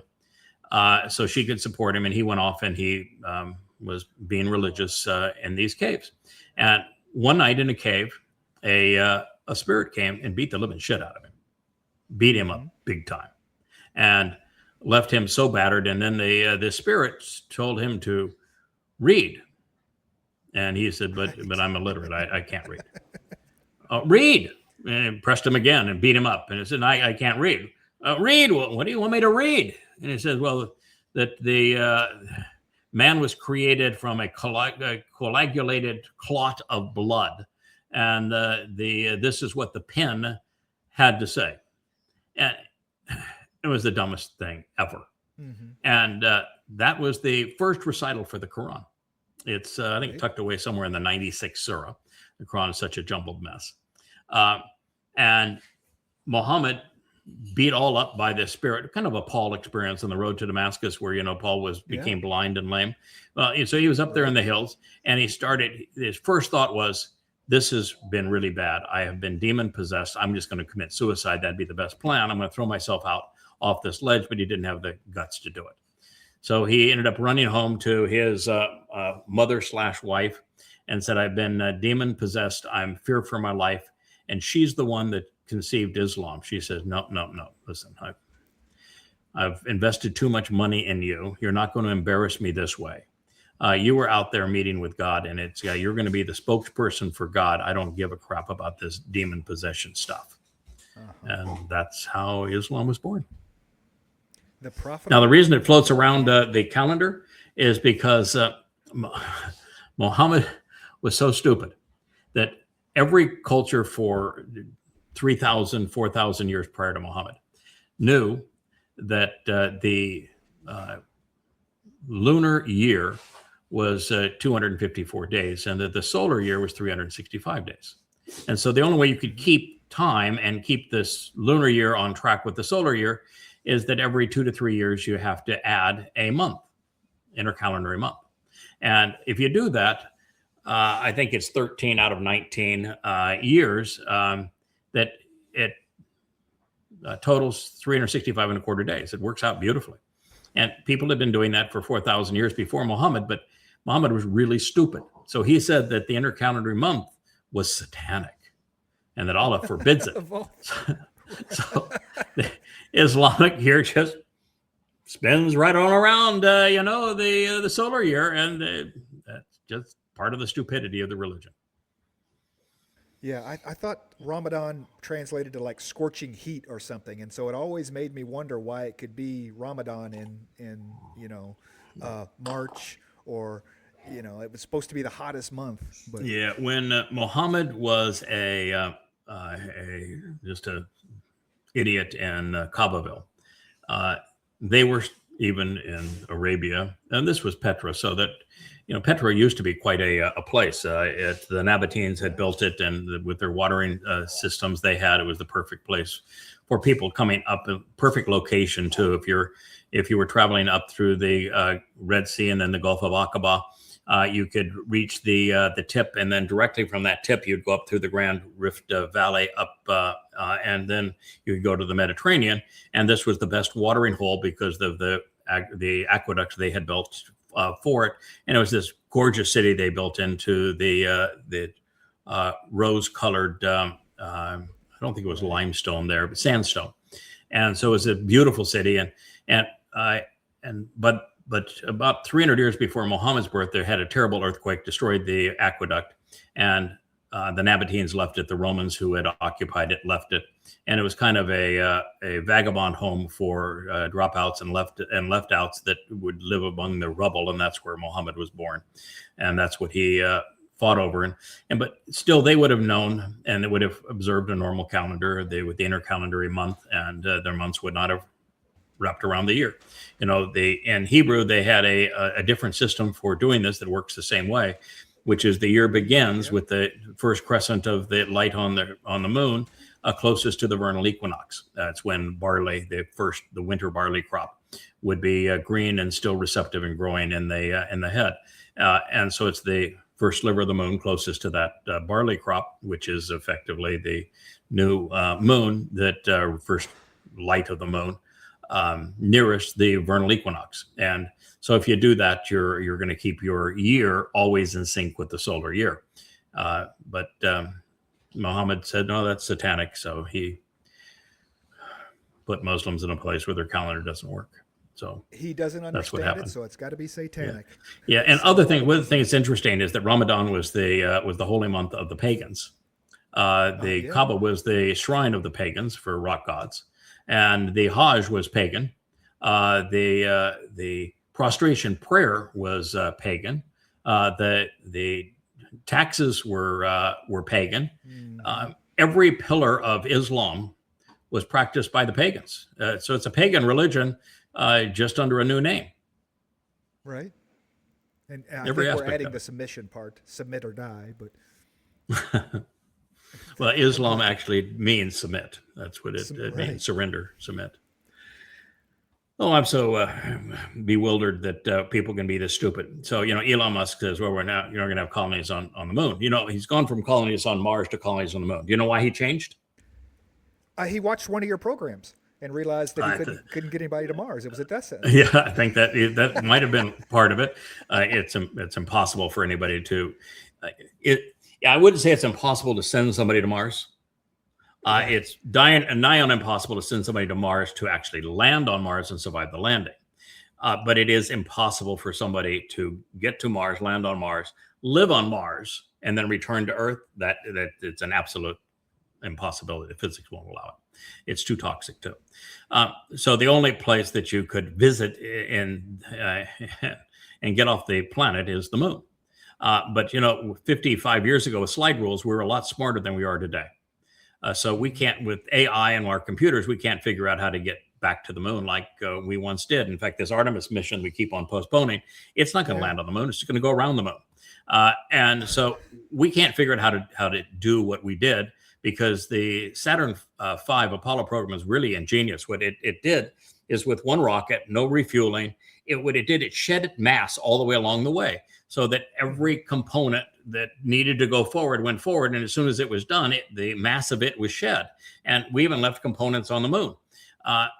And by doing that, then it was possible to land. We just, with slide rules, we made some very wise decisions 55 years ago. But we can't figure out how to do that. AI won't process the information. And then there's all manner of problems because the rocket calculation requires essentially a quadrupling of the fuel load for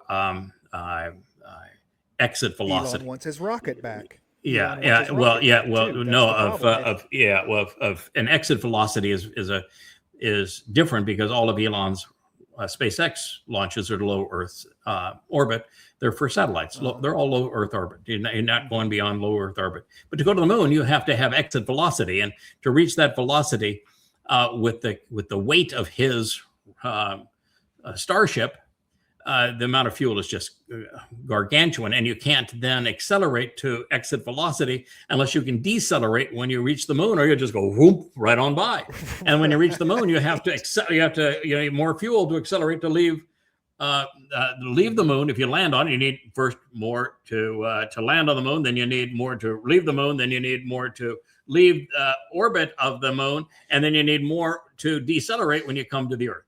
So it's a lot of fuel, and when you're dealing with exit velocity kinds of fuel, it's 4 times the weight that you're carrying, and it's just too big, and so it won't work.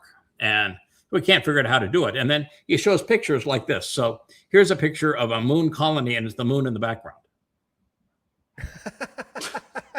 And details. But the moon's really close in the background. Yeah, and he's got windows on the buildings. He's got windows on the buildings. You know, the problem with the moon, you know why the moon is all pitted like that? Because there's no atmosphere. So every piece of space junk hits it and rips it to shreds, so that anything that you have there, it's subject to being ripped to shreds. The reason that we don't get pummeled to the point of being torn apart on Earth is we have an atmosphere. It has to go through the atmosphere. And so you can't have windows like that. The first thing would happen is a pebble goes through that. They're traveling almost at the speed of light. They're, like in 98% of the speed of light. That blow up that entire building, but a tiniest hole would depressurize and your blood would boil. You would literally boil alive because there's no atmospheric pressure. The moment that was perforated, you'd have a second to live. And then you have the problem of cosmic radiation, both from the sun and sun flares and just these cosmic particles that were released from neutron stars and the like. And they're moving at 99.9% of the speed of light. And you can't, if you try to shield with a thin material like this, like aluminum or some form of metal or plastic, what they do is it actually takes that material and ejects it into you. So you'd be better off just naked if you could survive it, your blood would boil, than you would be inside of one of these things. Because it just would shatter your body to pieces. It becomes shrapnel. Yeah, it becomes shrapnel. So the chemical reaction, the way that it interacts with these metals, actually creates a more toxic effect. And so you can't have that. The only way that somebody could live on Mars, is to dig a hole. You'd have to live in a hole. Or you're going to have to come up with a way that you can dig a hole and then put in your contraption and cover it with dirt. So this idea that you could live there in windows and, this is going to be a lovely resort, we'll go. No, it's impossible. And then you have the other impossibility. If you don't have the view.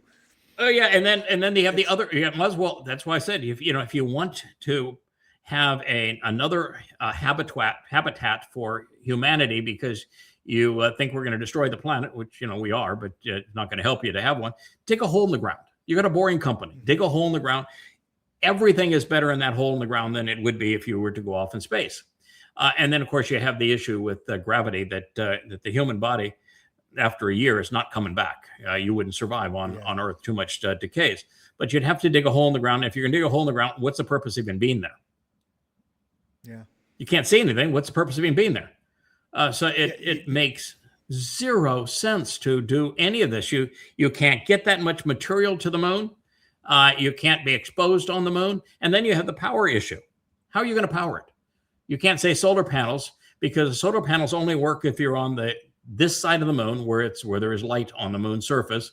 And you know how much of the time there's light on the moon's surface? 14 days, 14 and a half days, and 14 and a half days is total darkness. You know how much weight you'd have to bring up in batteries to power your little hut there for the 14 and a half days that there's no sunlight and the temperatures drop to catastrophically low temperatures? It can't be done. So then you'd have to bring up a nuclear power plant. You know how much weight would weigh to bring up a nuclear power plant? I know. So I mean, the whole thing is just so utterly ludicrous. But the reason that he wants to do this is because no one will fund a Mars trip, and that's $1 trillion. So you can send someone to Mars to die for $1 trillion, but the U.S. government will fund building the first habitat on the moon. You know why? Same reason we went to the moon in the 1960s. Oh, we had to beat the Ruskies, those godless Ruskies, those communist godless Ruskies. We can't let them embarrass us. We're going to beat them to the moon. That's why we went there. Now it's the Chinese who have a huge head start on us on building a mining facility on Mars, and they're very systematic in what they're trying to do, and they know what can and cannot be done, and they're trying to actually have 3D printing such that they can take the moon regula and use it to build habitat. Of course, the problem with that is that Moon Regula is so deadly that the astronauts that were there for 3 or 4 days, they said by the time that they were done, nothing functioned, and their spacesuits were almost eaten through because it's so sharp. It's just like this brittle shards of glass there, because there's no erosion to keep anything smooth, and so it's electrostatically charged, so you can't get it off of your gear. So you're tracking it into your habitat, and therefore when you go into your habitat and you're starting to breathe, just normally inside of it because you're taking off your spacesuit, you breathe in that stuff, and it tears your lungs apart. The regula is one of the reasons that the moon is not habitable. And so this whole thing makes zero sense. And it's just astounding, but we're trying to beat the Chinese. And so the U.S. government will spend money it doesn't have. And therefore, Elon chases money. And so therefore, he's dumped Mars and now is touting the moon. All right. I kind of on the same note, I just saw the other day where Voyager sent back some data that there is at the very edge of our solar system, they said a 50,000 degree plasma wall. So nothing gets in and out of our solar. Really? Yes. Voyager's sending back data that makes scientists think that there's a 50,000 degree plasma wall. So not only is our little Earth here protected in its own little with the sun and everything, our whole solar system is kind of locked off from the rest of the of the universe too. At least for us getting out, apparently. Yeah, but that just blew my mind. The more you study it, and I don't want to go into a long dissertation on it because we've done it on other programs, but the more you study it, the more you realize that there is no intelligent life on any other planet. The tuning that is required for there to be life on Earth is so rare that when you actually do the math, you realize that it's essentially impossible that there's life on any other planet, even though there's 2 trillion galaxies, each averaging a couple of 100 billion stars. It's just not possible. The math doesn't work. And it doesn't even matter because there's no way for them to get here or for us to get there. Right. There is no way that a physical body is ever going to leave, even if there wasn't the plasma wall. There's no way for a physical body even to get past Mars. You can get one to Mars. You can get one to Venus. You can't survive either place, but you can get one there and to die there. But that's as far as you could ever go. And it's not habitable once you get there. And you can't get past it because the amount of energy necessary to accelerate an object to even approaching the speed of light becomes physically impossible. And then you have the issue of, unless you can create artificial gravity through centrifugal force, and that has all sorts of other issues, but the size and the weight of such a contraption is so enormous that there's no way to accelerate it. And you'd have to accelerate something essentially to the speed of light. And even if you did so, to get to the nearest star that would even have a remote chance of being able to have a habitable planet, you're talking about what, 50 to 70,000 years? Right. No, it can't be done. I mean, it's just at our current fastest that, the Voyagers are going right now. At that speed, the fastest we're going to get to anywhere is in the 50,000 year realm. That's how long it would take to get there. And if you made a mistake, well, that one didn't turn out to be very good. There's no forgot to carry the zero. Yeah. Yeah. Where are you going to go now? Yeah. Where are you going to go now? Whoops. Yeah. Well, okay. That was fun for 70,000 years. Now where are we going to go? No, it's Right. until we receive what YAHOWAH has promised, where our physical bodies are discharged and our souls reside in light energy. At that point, we can go anywhere at any time, and any distance no longer matters, and all the toxicity of the universe no longer matters. You can go off and explore every planet and every solar system and be free to do so for all time, because it would take no time to go across the solar system, because on a photon of light, time simply exists. So that's what God is offering us. And without his offer, travel plan. Yeah, we are right here. And the reason he is restoring the earth to the conditions of Eden is that earth really is Eden. There's really no distinction between the Garden of Eden, Gan Eden, and our earth. The earth is Eden, and he's restoring it to the conditions of Eden. And is giving us 1,000 years for us to teach the mortal remnant that come back to Jerusalem how to be responsible, how to be observant, responsive, and responsible. And so that God can trust us to take us from 3 dimensions to 4, 5, 6, and 7 and go off and explore this planet. And he's not going to do that until he knows that we're observant, we're responsive, and we're reliable. And that's what the opportunity is. And I don't care what Elon Musk says or how much money he has. He can't do what he's saying he can do, but God can. And that's what his offer is. And you want to take advantage of it, the invitation is found at YAHOWAH.com.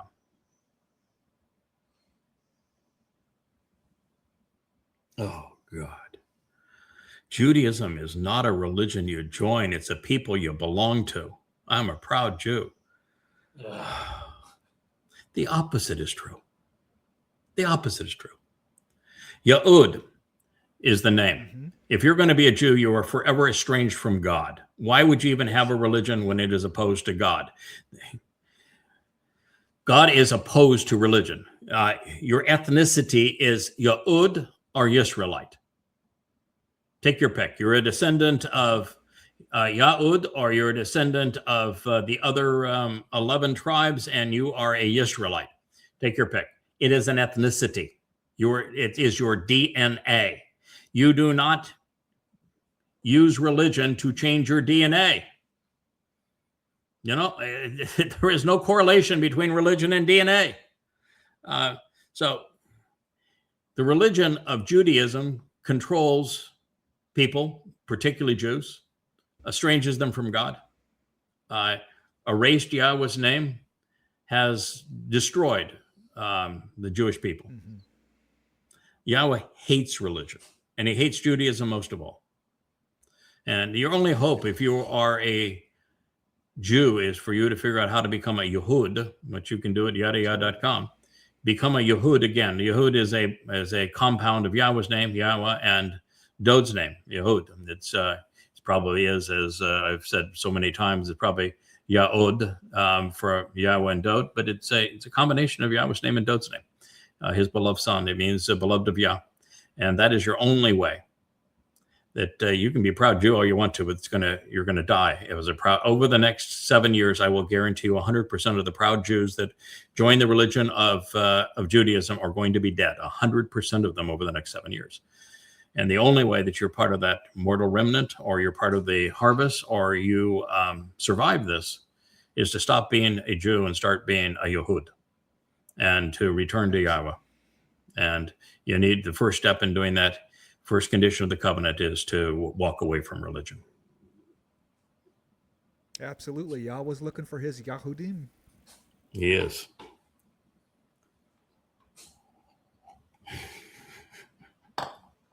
Why do some people think that they're the only intelligent species in the universe? First of all, I think that's a bit arrogant and presumptive, because I'm quite certain today most people are not intelligent. They might have been previously, but we have definitely forfeited our intelligence card. The reason is, and I would encourage people to do what I've done, is to study this, and you realize just how improbable life is. You know, the spontaneous generation of life is far less likely than a tornado flying over a junkyard and building an operable 747. Really, it is the math on it is in the range of 10 to the 52nd power. And you mean like a cell, as far as life? You don't. Yeah, and that would be would be a cell. Yeah, not a cell. Amoeba, maybe. Right. Yeah, an amoeba. And that's to 10 to the 52nd power. It didn't happen. It can't happen. And it most certainly can't happen on an environment that is in any way different than our planet. Right. Life requires too many things that you just get down to things like you have to have tectonic plates. You have to have tides. You have to have a moon that is abnormally large. The Earth-Moon relationship is we have not seen anything else like it in the universe. And it has to be that. And the reason that our Earth and moon relationship is as it is because the moon is Earth. What happened 4.5 billion years ago is a planet the size of Mars hit the Earth at a perfect speed, at the perfect angle, to keep from completely obliterating both of them and turning into another asteroid ring that caused a molten moon comprised of the Earth to form. And that's the only reason it's the size and it's the closeness that it is. And then things like the rotation, the 24-hour day that we have. If it was any slower, then the cold of night would be too cold for life, and the heat in the day would be too hot for life. And if it spanned any faster, then the storms would preclude life because the winds would blow too hard. Without the size that we are, you couldn't have the magnetic field that protects us from all manner of terrible, dangerous things that are out there. Once you leave the magnetic field of the Earth, and it has to be exactly the size that it is for that to happen. The ratio of toxicity in the air, where oxygen is actually toxic to plants. They thrive on carbon dioxide, but intelligent life requires oxygen. The metabolism rate is just so much greater with oxygen, and so to have a planet that actually creates oxygen, and it can't be any higher percentage than we have. Otherwise, you light a match and the whole planet would blow up. Well, look what happened, Apollo 1.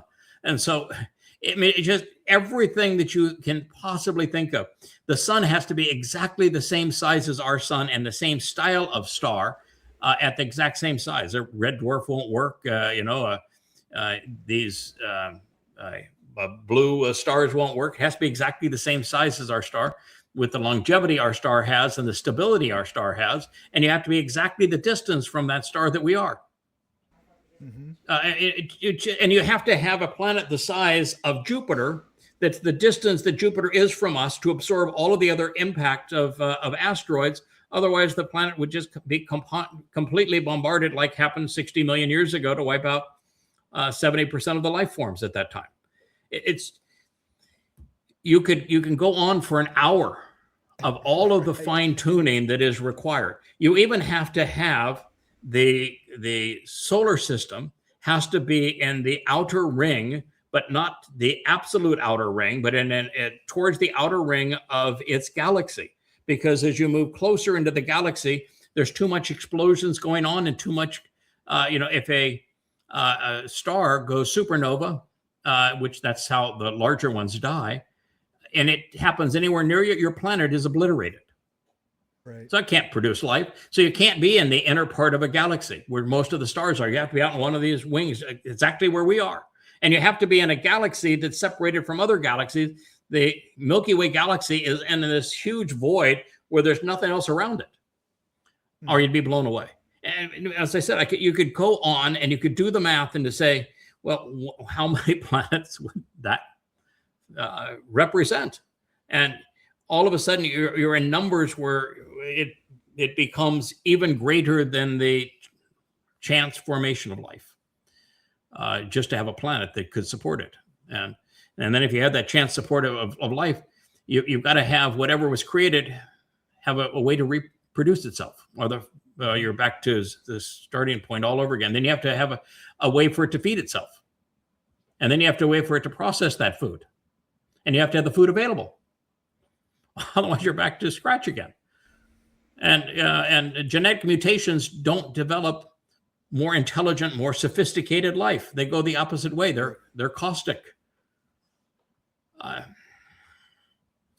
The arrogance to think that we are here on this planet and we're able to do the vlog on the vlog and have Wookiee introduce us by random chance is utterly stupid. And it's just shows you the arrogance of man and the fact that we just don't think it through anymore. We really need to go back to slide rules and get away from the computers and AI, I tell you. I'll be happy when stacking rocks doesn't take slide rules, when we can just kind of figure stuff, a little pencil, a little paper, and yeah, nothing more complicated than that. I'll be okay with that. I'm okay I think living in that a tent, you know. I think that the covenant harvestees on Shabbat, that are the returnees that have so much responsibility going forth, not only fulfillment of Taruw'ah, but of their to facilitate Dod and Yahweh's return on Kippurim, and then they are the exemplars and the teachers of the 1,000-year celebration of Sukkah. I think that we're going to have, in fact, I know we're going to be 7-dimensional creatures, that we're projecting just part of ourselves into physical bodies here.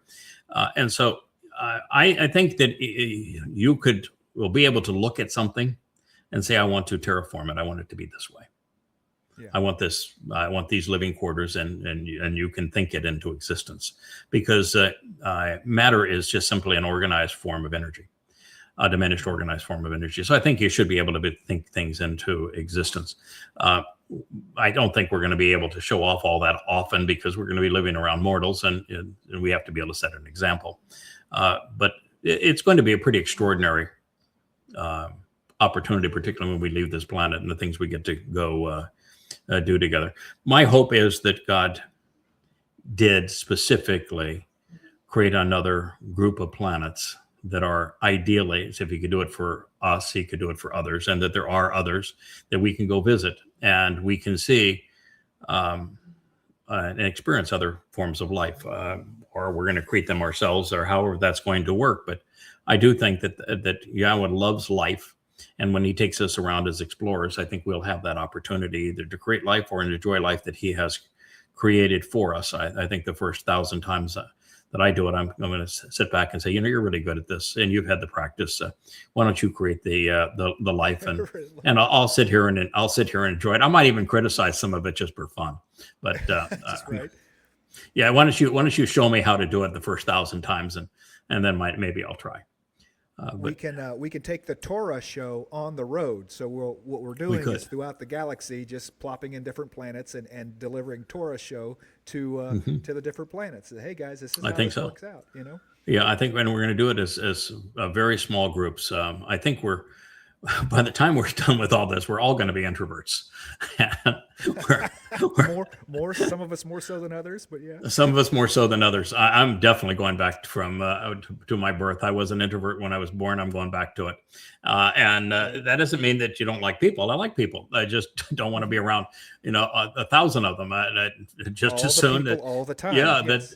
That, the three of us will take Rich with us. We'll go out. We'll grab Kirk and a few friends, and you'll take Dr. Jeff. Of course, we'll all have wives. I'm just going with the wife. I don't think I'm going to go with the girlfriend thing. It's too much work. I'm just going to enjoy having a wife, and we're going to go out and we'll have a good time exploring the universe, and we'll come back and we'll do our job. We're not running from our job. But we are going to take a fun vacation. Oh yeah. And it might be on Jupiter or Mars. This is one that we just talked about, the rotation of the Earth.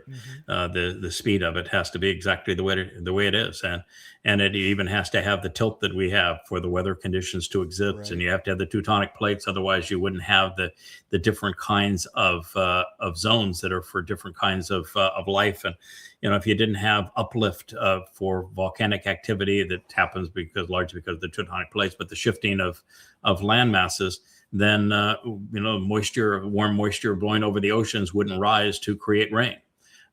So there's so much that has to go into all of this for life to flourish and for an ecosystem to exist. So I happen to be an intelligent design devotee. The more I study, the more I realize that's the way it is. Yeah. We'll stop on this one here. This is interesting. They call it a 3,000-year-old Judean artifact, but it dates to the 8th century BCE. That would make it 2,700 years old. 28 if it was late 8th century, and we're adding now to the 21st century. But nonetheless, we're dealing with at least 700 years BCE, maybe 770 years BCE. We're getting within 200 to 300 years of Dod and his kingdom. We're getting really close to the time that Israel began to break up as to Israel, the northern kingdom, and the southern kingdom. And that alphabet there, that is the second iteration of Hebrew. And it's clear this was written in Hebrew all the way back in there. You know, the scholars want to say, no, written Hebrew didn't exist until the 5th century, so they couldn't have written any of the stuff down. That's when the Torah had to come together, the 5th century, because that's when the alphabet was first. No, it wasn't. No, it goes back. Everybody stole from it, going back to right out of the garden. Absolutely. I think Absolutely. gave us Hebrew, gave it. You know what? When we were trying to create that, the Yada Torah script, which is available at YAHOWAH.com. So if you go to the resource page, you'll find the script. You can download it. We're going to have a second version of it now that's more intuitively keyed. We keyed this first one just for so that we could do some copy and pasting and replace what we had with it to the old called Moabite stone. But it was insane on the keystroke. So now a yod is going to be a y, and the aleph will be the a, and it's going to be keyed much better than the other one was. Now, there's of course a chance that you've got some challenges. There are 3 S's and 3 T's, which make it a little more difficult. But besides that, but we had to work around on some of these things. The V on the keyboard's open, so you can use one of those. It is. The TASD is an interesting because you've got the Teth, the Taw, which the Taw is the last letter in the Hebrew alphabet. It's the beginning letter of Torah. It's used a lot, and so we just said, okay, that'll be the lowercase t, and the Teth, which would be second most, that would be the capital T. So we're, that makes some sense. We did the same thing with the Sin versus the Shemek. The Shemek is the capital S, and the Shin is the lowercase s. The TASD, then, you don't have 3 cases of with the shift key on the T, and so the TASD, it ends with an E sound. So we said we'll do it as an E. There's actually a symbol on our computers for a TASD. I use it all the time. It's that little curly thing, kind of a wavy looking thing. So we're going to have 2 keys. Yeah. You can use either one of the 2. And so we tried to be creative and but anyway, that'll be out soon. But all of this demonstrates that the Torah and the prophets are accurate when they say that this person was in authority and this person was working for them. We find these things written to verify all of that. It's the Torah and the prophets are absolutely, unequivocally accurate, historically, scientifically, consistently. The New Testament, of course, it's a joke, but the Torah and prophets. They consistently, even in this one, you read further down, it says, from the biblical kingdom of Judea, and it's just like no, it's a Torah kingdom. The Bible's Babel, right? Right. They'll come up with something like this and say, "Oh, it proves the Bible's right again." No, proves the Torah's right. It proves the Torah's right, and Torah permeates the prophets, the Nabi. So the Nabiim, the prophets, are filled with Torah because Torah means teaching and guidance, directions and instructions, and the Torah is filled with prophetic statements, and the prophets are filled with instructions that are Torah. And so it's really one message through the Torah and prophets. But there is no Old Testament and there is no Bible. Bible is Babel. It means to intermix, to confound and confuse. So, you got to get your terms right. When you're dealing with God, that's one of the first things that I did when I was going to write all these books, is that I want to get the terminology right. Yahweh's name is Yahweh. That's how it's pronounced. It's you look at God said it's based on the verb haya. That gives you 3 of the 4 letters, and it's found in the midst of the Torah teaching, and that gives you the other letter, the O, which is from the Wa, and you're off, and you can then verify it with all of the other words in the language that show that to be true.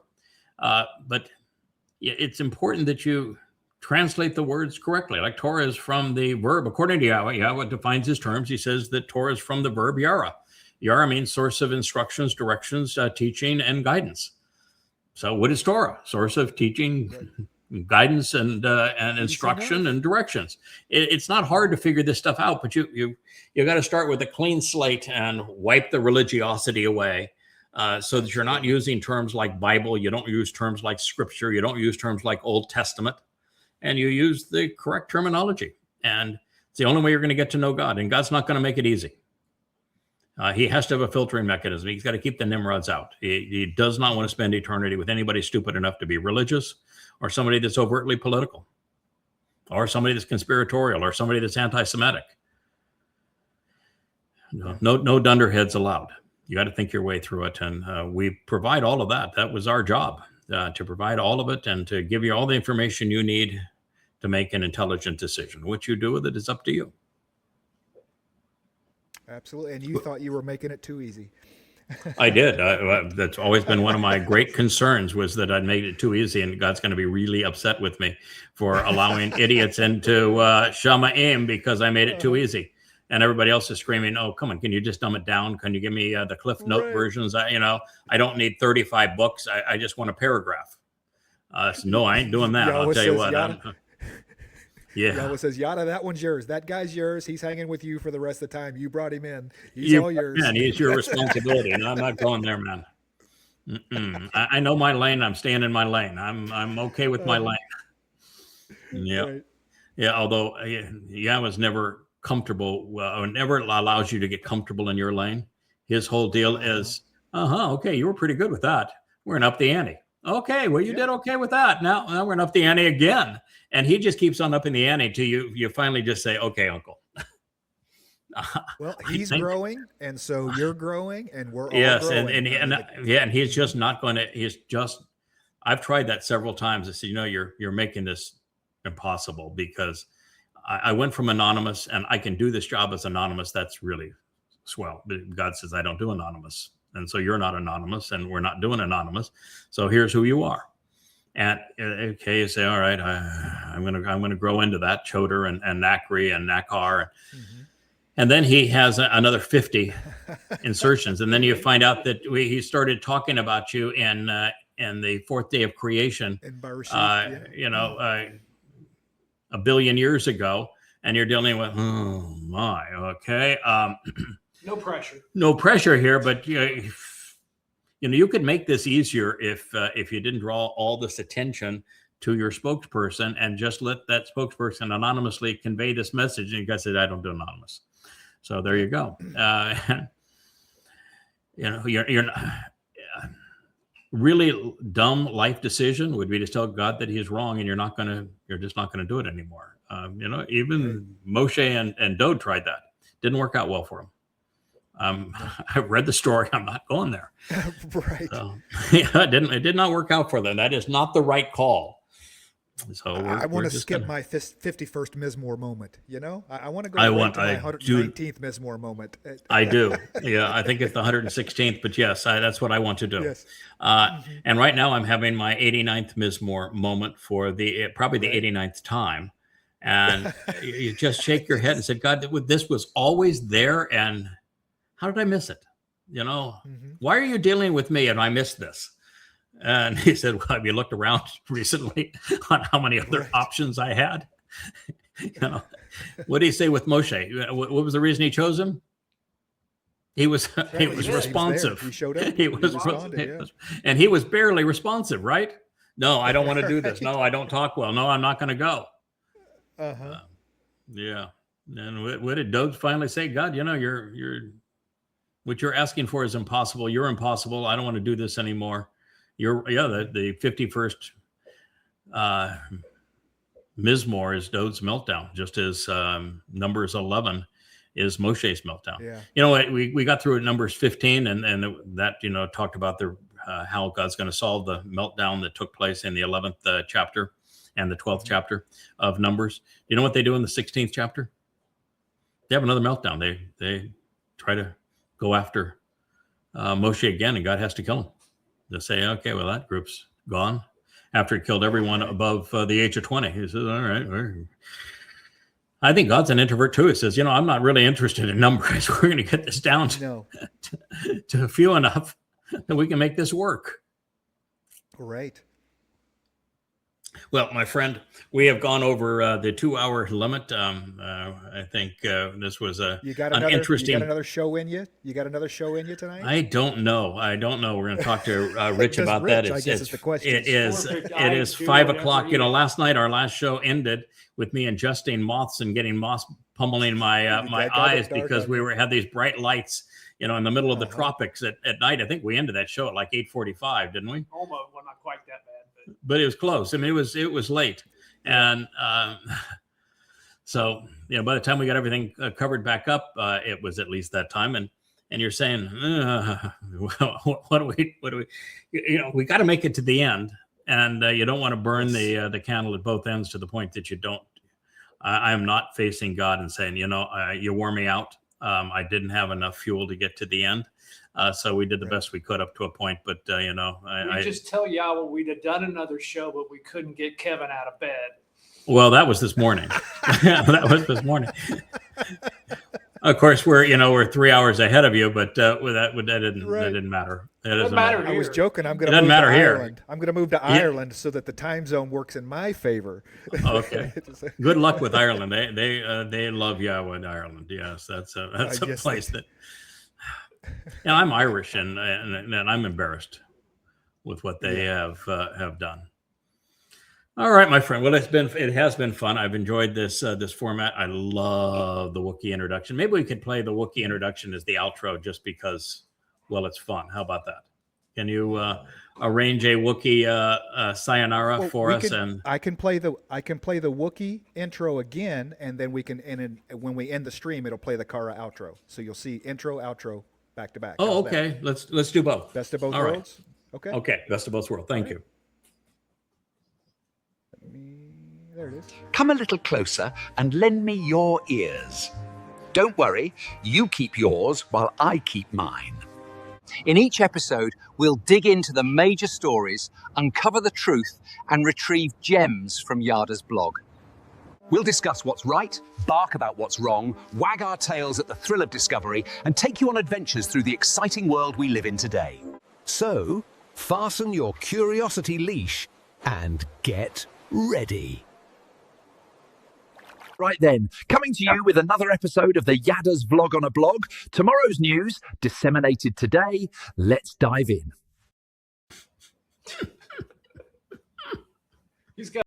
Hey there, thanks for tuning in. That was Fetch. Gotta run now. Catch Yao on our next podcast.